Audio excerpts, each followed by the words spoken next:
95%، وفي مرحله التبريد دلوقتي للمكان.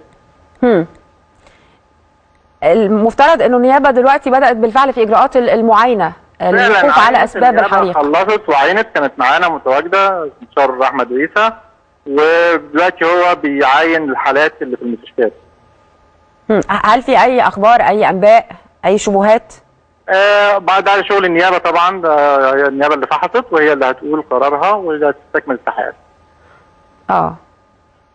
طيب هو المصنع فيه مشكله، المصنع مخالف، المصنع بيتخذ ضده اجراءات لانه بيمارس النشاط بدون رخصه تشغيل. معمول له محضر مخالفه في 3/2014، معمول له انذار قضائي لممارسه استمراره في المخالفه في 3/2015. ده الاجراءات اللي خدها الجهاز. ومن 1/4 المفروض نتم ولايه المناطق الصناعيه بما فيها استخراج وتجديد تراخيص التشغيل هيئه التنميه الصناعيه، وهي الجهه المنوط بها المتابعه من 1/4/2015. طب في الحاله دي اللي بيبقى فيه مصنع مخالف وبيتم عمل محضر وانذار واكتر من انذار علشان يتم ازاله هذا المصنع، وصاحب المصنع او القائم عليه تعنت ولم يستجيب، بيبقى ايه الوضع او التصرف معاه يكون ازاي؟ شوفي حضرتك، هو يعني الاجراء الاداري بالنسبه لنا ان احنا بنعمل محضر مخالفه. ان في 2002 كان صدر قرار مجلس الوزراء بعدم غلق اي منشاه صناعيه غير المخالفه لقانون الصحه والمقلقه للراحه. غير كده ما فيش، والقرار ده بيصدر من الوزير او المحافظ المختص. ده القرار بتاع مجلس الوزراء في 2002.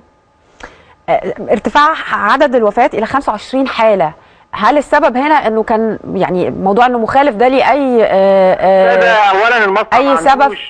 مصنع ما فيهوش اي نوع من الحمايه المدنيه، مش موفر اي اشتراطات، بدليل ان ما طلعلوش رخصه تشغيل. الحريق نشف في ال3 ادوار مره واحده. يمكن احنا اول ناس وصلنا للمكان، انا وافراد الامن بتوع الجهاز. كسرنا الابواب، كان في بعض ابواب مغلقه، كسرنا الابواب واخرجنا 10 انابيب غاز كبيره من الدور الارضي، طلعناهم بره المصنع. كانت ممكن تسبب كارثه كمان في المبنى. دي كانت ممكن تفجر المنطقه كلها. بالظبط يا فندم، بالظبط. ويعني نقول احنا بنعزي اهالي الضحايا، ولكن هو المستثمر لازم يكون في اجراء قبلي. طيب المصنع ده ملك مين؟ ملك هو شركه الحلو للاساس. هو حد اسمه عبد الدايم يعني. اصل بيتقال انه صاحب المصنع ده مش مصري. ما هو ده عبد الدايم ده سوري. سوري.